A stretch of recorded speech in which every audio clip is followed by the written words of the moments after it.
Bonjour. En continuant de lire les psaumes de David, je me suis demandé en quoi certains pouvaient me concerner. Honnêtement, chaque fois que David évoque les stratégies d'ennemis qui en veulent à sa vie, il m'est difficile de me projeter dans ces situations. Moi, illustre inconnu de la campagne profonde. Personne ne peut m'en vouloir au point que je doive craigner pour ma vie. D'accord, lorsque David loue l'Éternel pour sa grandeur, sa bonté, lorsqu'il énumère tous ses bienfaits et qu'il donne la leçon dont chaque humain devrait se comporter, je peux m'associer à ces mots. Quand il dit « Garde-moi comme la prunelle des yeux, abrite-moi à l'ombre de tes ailes », ça passe. Mais la suite est difficilement personnalisable pour la majorité d'entre nous. Il poursuit « Contre les méchants qui me tyrannisent, contre mes ennemis qui me cernent avec passion. Ils ont les yeux sur nous pour nous étendre à terre, pareil au lion avide de déchirer, au lionceau qui se tient en embuscade. » Il y a des dizaines de suppliques dans cette veine. En quoi suis-je concerné? Est-ce une prière modèle pour moi? Bon, d'accord, mes voisins ne sont pas toujours sympas. Le gouvernement me prend mes sous, mon patron est un profiteur, et puis, mais personne ne veut me tuer. Je ne suis pas dans un pays en guerre. Comment se fait-il alors que les mots de David résonnent comme une complainte personnelle? J'ai mis du temps pour les voir, ces bêtes sauvages tapies derrière les buissons, pour voir le serpent qui se glisse sur le sol et le vautour qui attend sa pitance. Savez-vous où je les ai surpris? Chez moi, dans ma tête, dans mon cœur. Ils en veulent tous à ma vie. En fait, ils veulent ma vie. Leurs noms vous sont connus. Tristesse, désespoir, jalousie, frustration, envie, vengeance, mesquinerie, tout un cortège joyeux qui suit goulûment les pas de leur proie. En permanence, ces tristes sires et leurs nombreux courtisans se pressent à la porte pour y trouver de quoi se nourrir et prospérer. D'où viennent-ils? Ils ne viennent pas, ils sont là. Comme les Cananéens et leur barbarie occupaient la terre promise aux libérés de l'esclavage. Leur stratégie est de se rendre invisible, ou plutôt de faire croire que le problème est dehors, chez le voisin, le patron, le mari, la femme, les enfants. Ils poussent à diriger le combat contre des moulins à vent, pendant qu'ils nous rongent de l'intérieur. J'exagère, peut-être, mais si peu. En tous les cas, moi, je les vois depuis que, avec l'aide de David, je veux entrer dans la terre qui m'est promise, ma terre, ma vie, celle qui m'est donnée de vivre. C'est vrai, ma terre est occupée. Il y a des géants qui me regardent de haut, mais ils céderont comme ont cédé les rois de Canaan. Ils ont les yeux sur nous pour nous étendre à terre, dit David. N'est-ce pas ce qui se passe lorsque la jalousie, la tristesse et le reste nous fixent dès le matin? Non seulement elles veulent nous mettre à terre, mais nous empêchent de nous lever, de marcher, de lever les yeux pour ne citer que ces quelques méfaits. Vous voyez, les suppliques de David ne sont pas inutiles pour nous, qui vivons en dehors des grandes stratégies du monde. La guerre est à mener en nous, et ce n'est pas pour rigoler.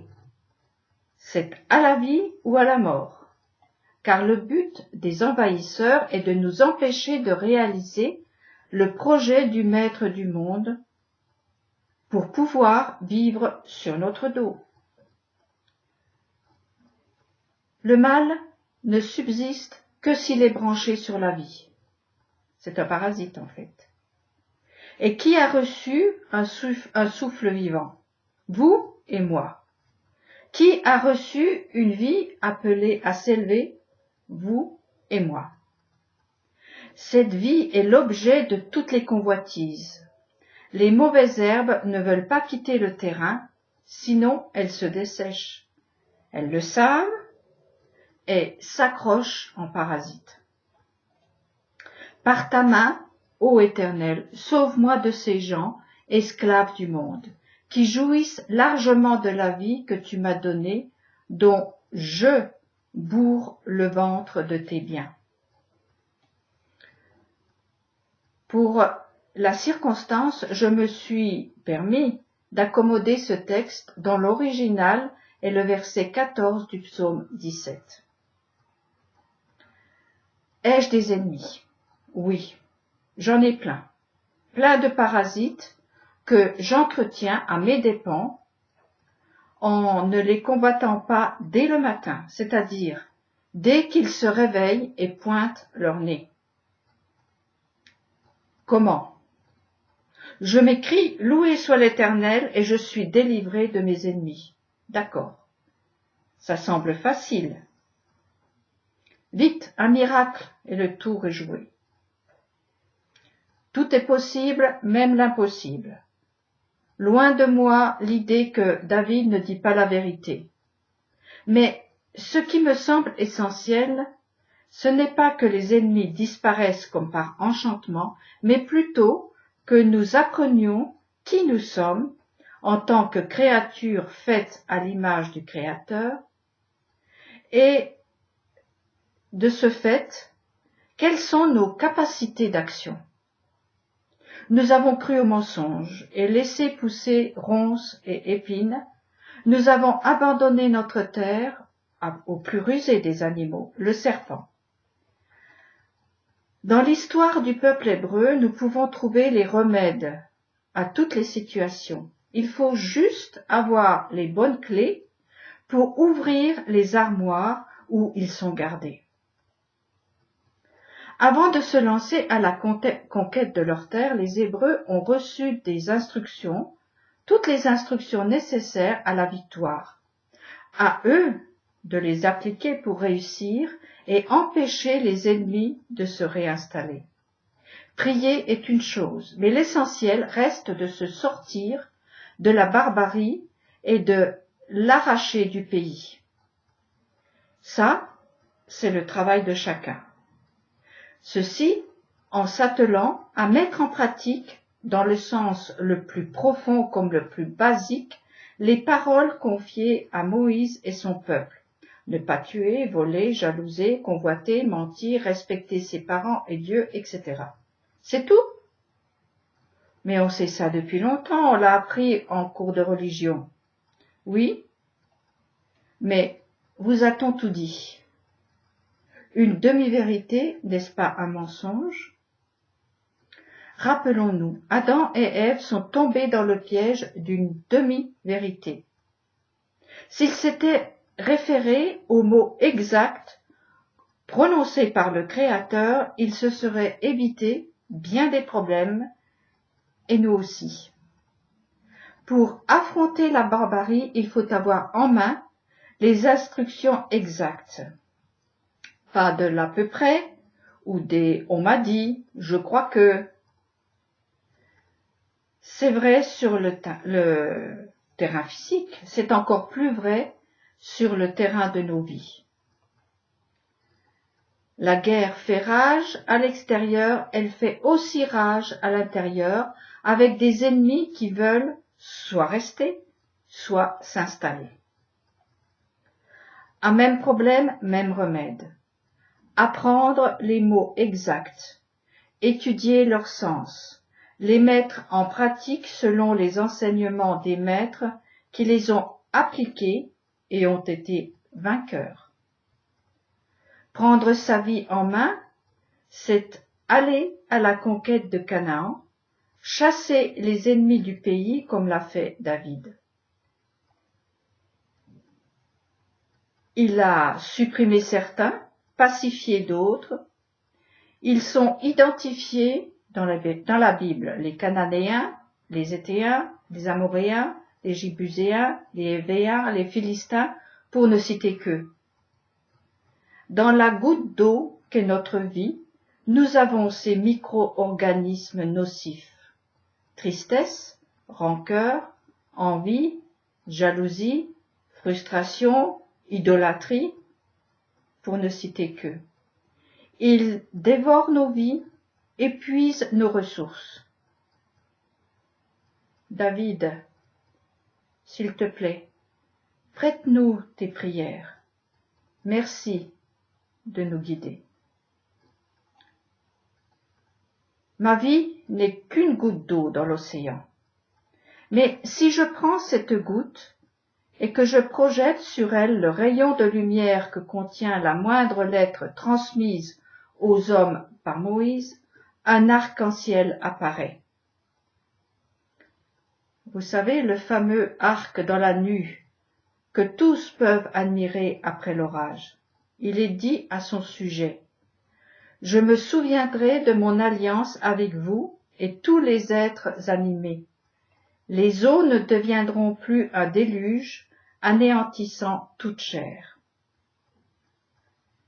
Plutôt que d'avaler une montagne de pilules multicolores, qui brisent notre combativité plus qu'elles ne chassent les ennemis, il me semble préférable d'absorber le spectre lumineux de la Torah.